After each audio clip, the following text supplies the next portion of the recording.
Thank you very much. It's a honor, great honor, to have a friend of mine who's become very friendly over the last number of years. We knew each other before, but Mark is the head of NATO, Mark Rutte, Secretary General of NATO. Highly respected by everybody that knows him, but in particular the European countries. They have great reliance on him, and he's done a fantastic job. And we had a tremendous meeting, I guess it's about a month ago, and I think Mark will tell you that it was really perhaps more important the date of November 5th. That was the election day. Maybe that was the most important, because we made tremendous progress together. And one of the reasons that you're here today is to hear that we are very unhappy, I am, with Russia. But we'll discuss that maybe a different day. But we're very, very unhappy with them, and we're going to be doing very severe tariffs if we don't have a deal in 50 days. Tariffs at about 100%. You'd call them secondary tariffs. You know what that means. But today we're going to talk about something else. And as you know, we've spent $350 billion approximately on this war with Russia and Ukraine, and would like to see it end. It wasn't my war, it was Biden's war. It's not my war. I'm trying to get you out of it. And we want to see it end. And I'm disappointed in President Putin, because I thought we would have had a deal 2 months ago, but it doesn't seem to get there. So based on that, we're going to be doing secondary tariffs if we don't have a deal in 50 days. It's very simple. And they'll be at 100%. And that's the way it is. That can be more simple. It's just the way it is. I hope we don't have to do it. But regardless, we are going to be, we make the greatest military equipment in the world, whether it's missiles. You saw that recently in Iran, the way those planes flew in. They had every single, 14 bombs hit every target.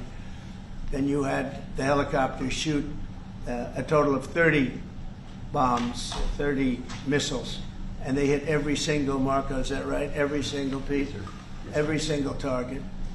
And it was, I guess, on a scale of 0 to 10, they say it was about a 15.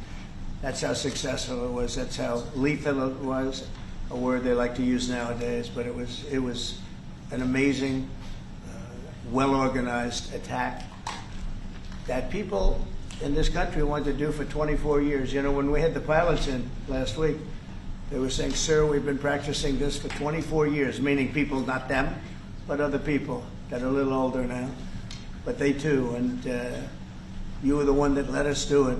But we've been practicing it 3 to 4 times a year for 22, 24 years, because they always knew they had to stop Iran from doing what they were doing, which is trying to come up with a nuclear weapon, a nuclear bomb. And we did it very successfully. And we make the best equipment, the best missiles, the best of everything. The European nations know that. And we've made a deal today, and I'm going to have Mark speak about it, but we've made a deal today where we are going to be sending them weapons, and they're going to be paying for them. The United States will not be having any payment made. We're not buying it, but we will manufacture it, and they're going to be paying for it.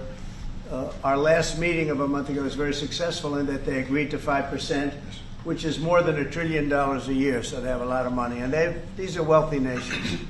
They have a lot of money, and they want to do it. They feel very strongly about it, and we feel strongly about it, too. But we're in for a lot of money, and we don't want to do it anymore. And we can. But we make the best, and we're going to be sending the best to NATO, and in some cases to maybe, at Mark's suggestion, if we go to Germany, where they're going to send early on missiles, and they'll be replaced, and NATO is going to take care of it. It's going to be coordinated by NATO, and they're going to work very much with Matt Whitaker, who's right here, who's a great ambassador, and Matt's going to be coordinating. You better do a good job, Matt. I will. But Matt's going to coordinate. He's a very talented guy. He's going to coordinate everything. So in a nutshell, we're going to make top-of-the-line weapons, and they'll be sent to NATO. NATO may choose to have certain of them sent to other countries where we can get a little additional speed, where the country will release something, and it'll be mostly in the form of a replacement. And I'd like to have Mark, and again, just a highly respected, pretty young guy, pretty young guy for having had the career that he's had, because he had an amazing career before going to NATO. So and we spent a lot of time together over the last couple of months. And if you could say a few words. Absolutely. No, Mr. President, dear Donald, this is really big. This is really big. You called me on Thursday that you had taken a decision. And the decision is that you want Ukraine what it needs to have to maintain, to be able to defend itself against Russia, but you do want Europeans to pay for it, which is totally logical. And this is building on the tremendous success of the NATO summit. The 5%, but also the decision to keep Ukraine strong and the decision to increase our defense industrial production. So based on that, that was Europe stepping up. This is again Europeans stepping up. So I've been in contact with many countries. I can tell you that at this moment, Germany massively, but also Finland and Denmark and Sweden and Norway, the United Kingdom, the Netherlands, Canada, they all want to be part of this. And this is only the first wave. There will be more. So what we will do is work through the NATO systems to make sure that we know what Ukrainians need, so that we can make packages. Of course, in a way, we discussed it this morning with Pete Hegseth at the Pentagon, in a way that, of course, the US will put on its stockpiles necessary to defend this country. That's absolutely clear. But it will mean that Ukraine can get its hands on really massive numbers of military equipment, both for air defense, but also missiles, ammunition, etc., etc.